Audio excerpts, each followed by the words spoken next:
Hi friends, मैं Vinod sir और आप देख रहे हैं विनोद जीएस गुरु चैनल। मैं बहुत ढेर सारा आपका अभिनंदन और आभार प्रकट कर रहा हूं। सबसे पहले स्वागत कर रहा हूं प्यारे। दूसरी चीज ये है कि जैसे मॉडर्न हिस्ट्री चल रहा था, मॉडर्न हिस्ट्री में पुर्तगालियों का आगमन चल रहा था, पुर्तगालियों का आगमन चल रहा था। पुर्तगालियों के आगमन में हमने आपको बताया था कि सबसे पहले बार्थोलोमेओ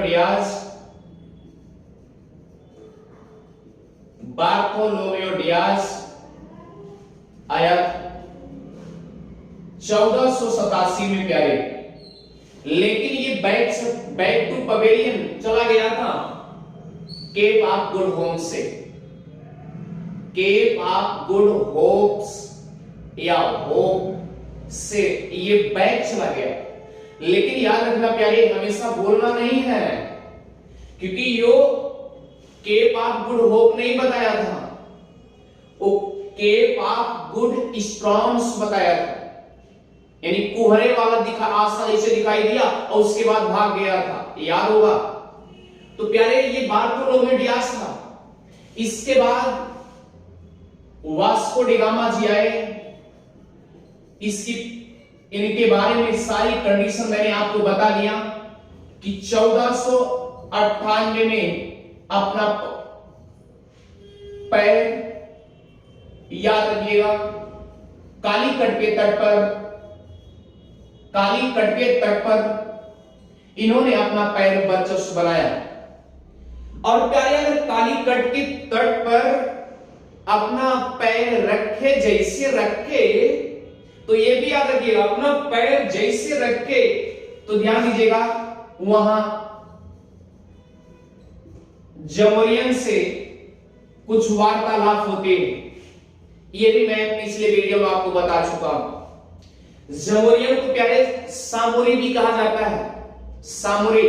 मान लीजिए अगर आपसे पूछ लिया जाए प्यारे कि ये केरला का तट जो है इसे मालाबार तक कहते हैं, मालाबार तट कहते हैं, और इसे इधर जो तमिलनाडु का तट है प्यारे इसे कोरोमंडल तट कहते हैं, कोरोमंडल तट कहते हैं। तो याद रखिएगा, अगर इत्तेफाक से अगर पूछ लिया जाए यहां का राजा कौन था, कालीकट का राजा कौन था प्यारे, तो आप जमोरियन तो याद है, लेकिन इत्तेफाक से जमोरियन ना दिया तो आप भूल जाओगे ना, फंस जाओगे। तो प्यारे याद रखना, सामोरी भी कहा जाता था, यानी पुर्तगाली सामोरी भी कहा करते थे, जमोरियन के अलावा सामोरी भी कहा करते थे। ये सब मैं कंडीशन आपको बता चुका हूं। और याद रखना, वास्को डी गामा जब यहां से कुछ, यानी पहली यात्रा में उन्होंने अपना ऐसा कुछ फैक्ट्री और ये गोदाम कारखाना खोलने का ऐसा कुछ अनुमति नहीं मिल पाया, क्योंकि जमोरियन को विश्वास था पहले अरबियन पर। पहले अरब वाले से परमिशन लेते, यानी बातचीत करते, उसके बाद भाई क्या करते, क्योंकि पहले से उनका व्यापार आदान प्रदान हो रहा था ना, और इसलिए उनके पहले उनसे विश्वास करते, तब उसके बाद आगे कदम बढ़ाते। तो ये यहां से जब सामान लेकर निकल आया था प्यारे, मैंने आपसे कहा, तो यहां पुर्तगाल का एक राजकुंवर था प्यारे, जिसका नाम था हेनरी, और यहां के राजा थे इमैनुअल प्रथम जी। यहां अनुमति इनको दिए थे कि जा, सारी खुशियां तो पुर्तगाल में मनाई जा रही, क्योंकि वास्को डी गामा लेके सब कुछ मसाला लेके चला आया है। अब ये इमैनुअल प्रथम जो है, यानी कि ये शासक, पुर्तगाल का शासक, पुर्तगाल का राजा इमैनुअल प्रथम, प्यारे ध्यान देना, ये एक लिखित रूप में, एक लिखित पत्र के रूप में पेड्रो अल्वारेज को भेजता। अर्थात 1500 में। यानी कि जब वास्को डी गामा, आप ये अपना अंदाजा लगाइए कि अगर वास्को डी गामा अगर यहां पहुंचा होगा तो सभी मसालों के भंडार पाए थे, यानी मसालों के भंडार यहां पर ले दे के चला आया, और जब ढेर सारा ले गया तो भंडार जैसा लेके चला आया ना, तो सारी खुशियां तो मिल गई। और जब सारी खुशियां मिल गई तो उसके बाद पेड्रो अल्वारेज ने पुर्तगाली कहा अब हम जाएंगे। इसका मतलब तुरंत याद रखिएगा, तुरंत आपसे पूछा जा सकता है कि द्वितीय पुर्तगाली कौन आया था समुद्र मार्ग के रास्ते भारत, तो आप तुरंत बताएंगे पेड्रो अल्वारेज आया था, द्वितीय पुर्तगाली था। अब ये जब आया था प्यारे, तो ये क्या किया था, मैंने आपसे कहा था कि अरब से जितनी भी जहाजें आती थी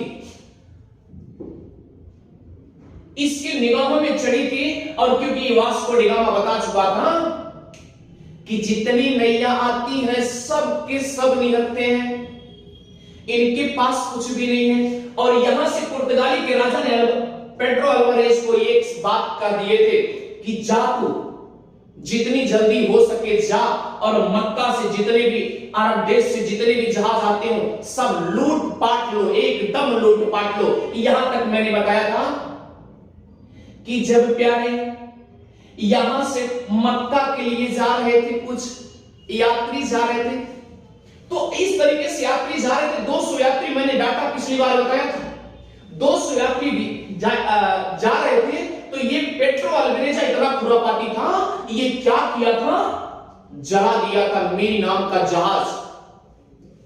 और जब प्यारे इसको जला दिया मीरी नाम का जहाज, और उसके बाद ये पहुंच गया था कोच्चि, और जब कोच्चि पहुंचा और उसके बाद इसी के देखिए ये कोच्चि कालीकट के तट पे अर्थात केरला के तट पे, आज जिसे याद रखना प्यारे,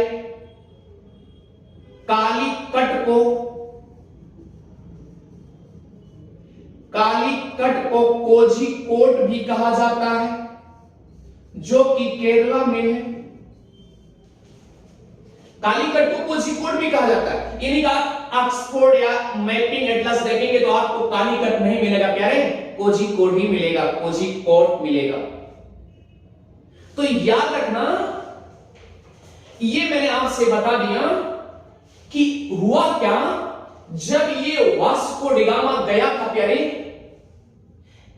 एक चीज और बात याद रखिएगा, वास्को डी गामा जब यहां से यहां ले दे के सामान लौटा था और यहां पर सब अपना सामान बेचा, मसालों को बेचा, तो याद रखना प्यारे, अगर 1 रुपए का यहां खरीदा था तो 60 रुपए का बेचा था, यानी 1 रुपए वाली चीज 60 रुपए में बेचा था, अर्थात आप ये समझिए 60 गुना फायदा लिया।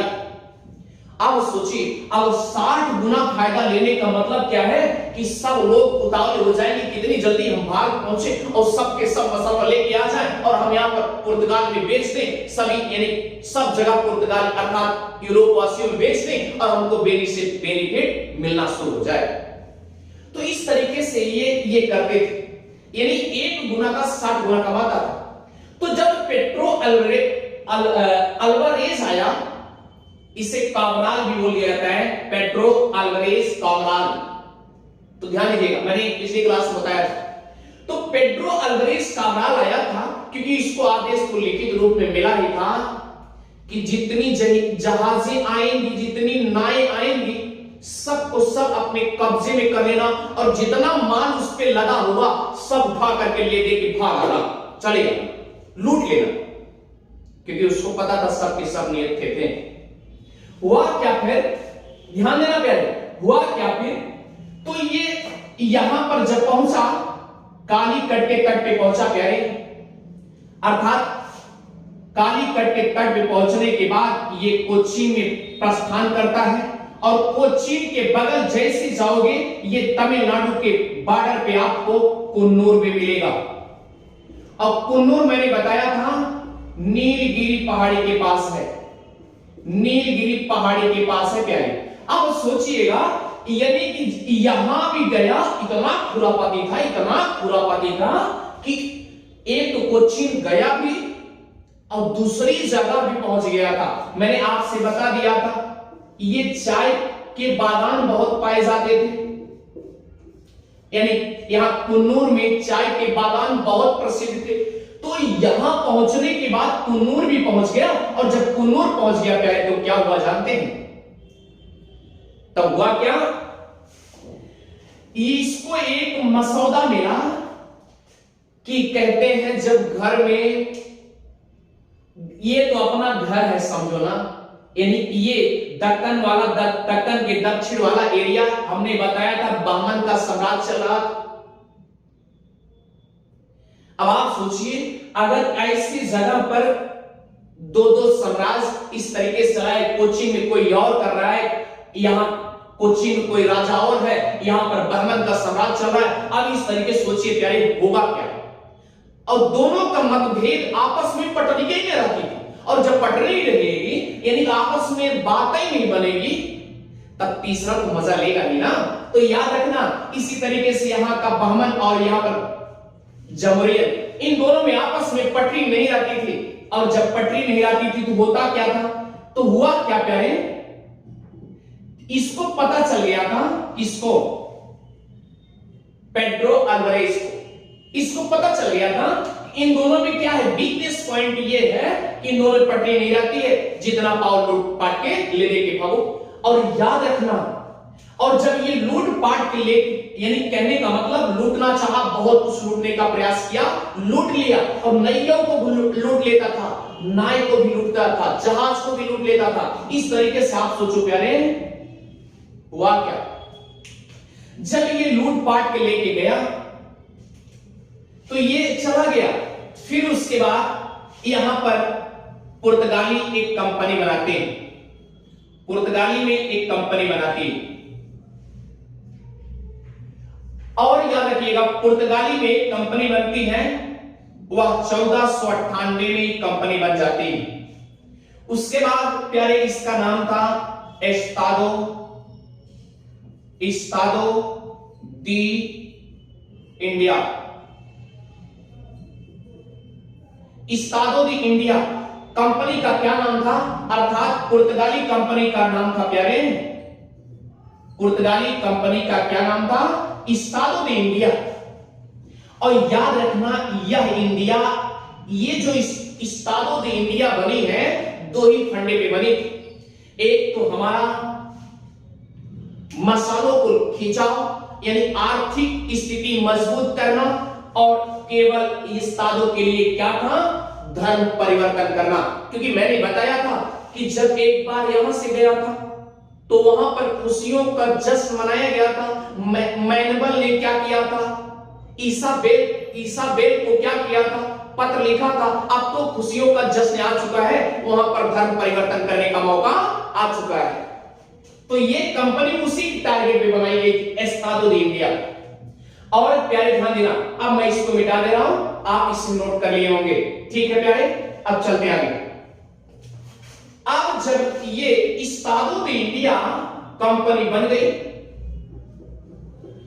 तब दोबारा वास्को डी गामा को भेजा जाता है कि वास्को डी गामा आप बहादुर आदमी हैं, क्योंकि आप सब कुछ ले दे के चले आए हैं, क्योंकि बोलने का ढंग, और याद होगा स्वागत के लिए राजा को मनाने के लिए कितनी बड़ी हकदार लेके गया था, तो ये समझ सकते हैं कि बुद्धिमत्ता क्या थी। तो याद रखिएगा, फिर पुर्तगाल से 1502 में, क्योंकि पहले कौन आया था मैंने आपको बता दिया, पहले आया बार्थोलोमेओ डियाज, लेकिन वो लौट गया था। फिर वास्को डी गामा आया 1498 में, फिर कौन आया, पेड्रो अल्वारेज आया, फिर आया कौन, दूसरी बार फिर आता है, इसको भेजा जाता है प्यारे 1202 में, और ये कंपनी आती है। प्यारे ध्यान देना, कंपनी आप एक प्रकार से कारखाना नहीं, याद रखना पहली चीज, कारखाना नहीं, एज ए कोठी, अर्थात एक सेंटर, जितना माल हो सब के सब माल एक जगह ले जाके कलेक्ट कर देना, ये कोठी के तौर पे। तो याद रखना एस्तादो दी इंडिया, एस्तादो दी इंडिया मैंने बताया, एस्तादो दी इंडिया, और ये पुर्तगाली वास्को डी गामा फिर दोबारा आया, और जब दोबारा आया था तो यहां कोच्चि में अर्थात पहली कंपनी के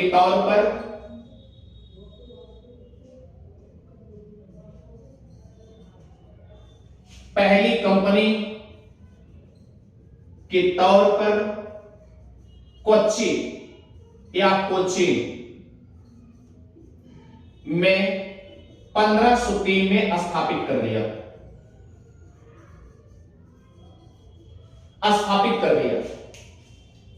अब सोचिए प्यारे, ये फिर यहां गया, यहां फिर अपनी कंपनी स्थापित कर दिया, और उसके बाद जब यहां से फिर माल सजो करके कलेक्ट करके उसके बाद फिर जब लेके आता है, यानी अब आयात निर्यात शुरू हो चुका है। तो एक चीज आपके मन में ये क्वेश्चन उठना चाहिए कि आप ये सोचिए कि जो राजा यहां का जमोरियन है, इसके दासी अर्थात दास के रूप में कौन है? अरबी के मौलवी लोग, मुस्लिम बाहुल्य लोग हैं, है ना। तो ये सोचिए, अब ये तो अपना जमाना इनसे बनाए हुए हैं, तो क्या ये लोग सोचेंगे कि कोई और विदेशी आए यहां पे? नहीं आए। तो हुआ यही बात हुई। तो याद रखिएगा, फिर जब ये आए और यहां से फिर आयात निर्यात व्यापार होना शुरू हुआ, प्यारे, फैक्ट्री स्थापित, पहली फैक्ट्री स्थापित हो गई कोच्चि में। और जब अपनी कोच्चि में अपनी पहली शाखा डाल दिए, अपनी ब्रांच डाल दिए, मेन ब्रांच डाल दिए, तो हुआ क्या? ध्यान दीजिएगा, ले दे के चले गए आयात निर्यात, और यहां के जो मुस्लिम दास के रूप में, नौकर के रूप में कार्य करते थे, क्योंकि उनका ताल्लुका अरब से था। तो याद रखिएगा प्यारे, तो हुआ क्या?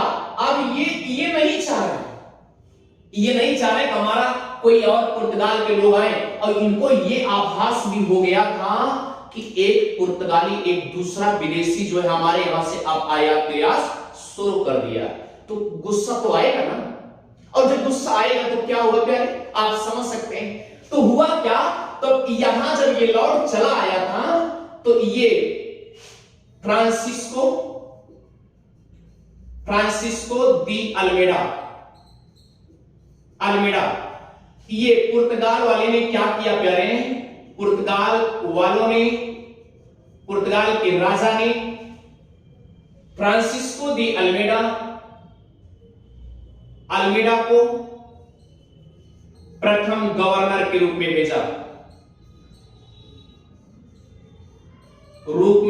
भेजा। और ये याद रखिएगा, 1505 से लेकर के प्यारे 1509 तक गवर्नर के रूप में काम करता है। अब आप सोचिए, अब गवर्नर बन के आया, और जब जैसे भैया फ्रांसिस्को दी अल्मेडा ये गवर्नर के रूप में आता है प्यारे, तो इसकी निगाह केवल अरब वासियों के नैयों के साथ था, ना कि पहले मसाला, ना कि पहले कोच्चि, ना कोई तट, कुछ भी नहीं। केवल इसकी निगाहें थी कि पहले तो हम जितना नाय जा रही हैं हम उसको रोकेंगे। और याद रखना प्यारे, तो इन्होंने एक सिद्धांत लगाया, यहां पर कोच्चिन और कुन्नूर और ये इनका फंडा कुछ भी नहीं था, केवल ये अल्मेडा केवल ये गवर्नर बन के रूप में आया, और ये इसका थिंक क्या था, इसका विचार क्या था कि जो ये हिंद महासागर है, ये हिंद महासागर और अरब सागर में अगर कोई नाव दिखाई दे रही है, इसका मतलब किसका है? अरबवासियों का ही है। प्यारे ध्यान दीजिएगा, मैंने कहा तो इसकी निगाह इसी नैया पे थी, नैया अर्थात नाव पे थी, और ये केवल उसकी निगाहें सागरों पर टिकी थी। यहां पर किसी का वर्चस्व अब नहीं चलेगा। तो हुआ क्या? तो याद रखना, इधर से कोई नाई आती है, यहां आप सोचिए मिस्र है, अफ्रीका का मिस्र है, और मिस्र के लोगों से, मिस्र के और टर्की के लोगों से, टर्की के लोगों से और गुजरात के लोगों से। यानी मिस्र और टर्की और गुजरात तीनों से प्यारे युद्ध होता है। किससे युद्ध होता है? अल्मेड़ा से। अल्मेड़ा से युद्ध हो जाता। अब बताइए कहां तीन अरब देश, अरब के जो करीबी देश थे, तीन देश। और गुजरात क्यों लगा? क्योंकि अब ये सोचिए गुजरात का संपर्क किससे था?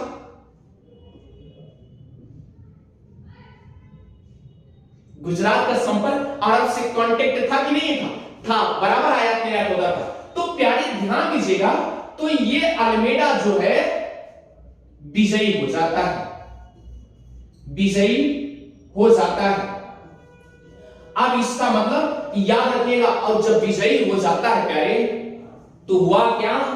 ये एक नियम लागू करता है कि अगर कोई सागरों में दिखाई दिया तो उसको जब्त कर लिया जाएगा। अपना वर्चस्व जमाने का प्रयास कर रहा है अल्मेड़ा। तो प्यारे ध्यान दीजिएगा, ये अल्मेड़ा जो है, अल्मेड़ा तो एक सागरों के ऊपर, अर्थात हिंद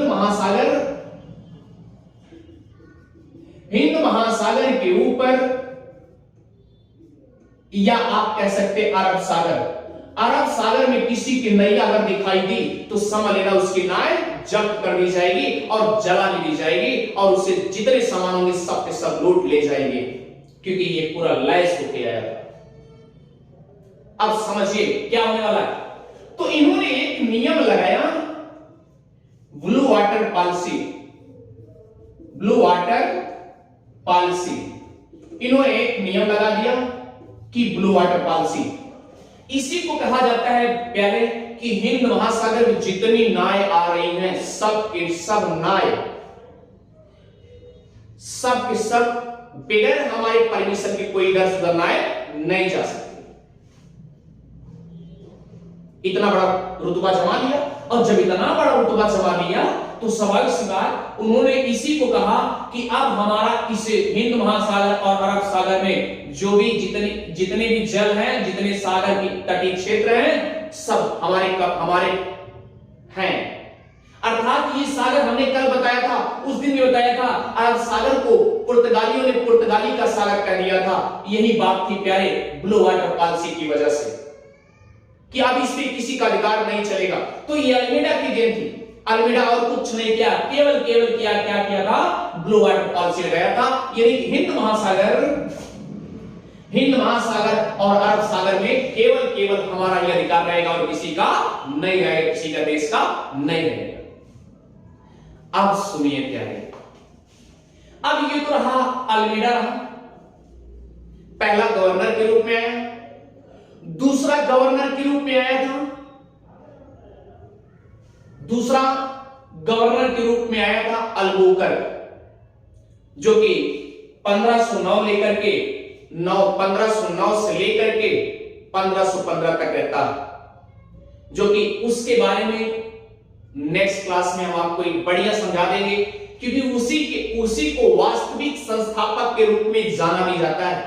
और उसी के रूप में अगर उसको समझ में आ जाएगा कि पुर्तगाली कंपनी ने यहां पर भारत में जो कुछ भी अपना बनाया था, केवल जो टिकी थी, भारत में जो भी कंपनी बनाया और जितनी कंपनियों का वर्चस्व बढ़ाया, उसका वास्तविक संस्थापक अल्बुकर्क को ही जाता है।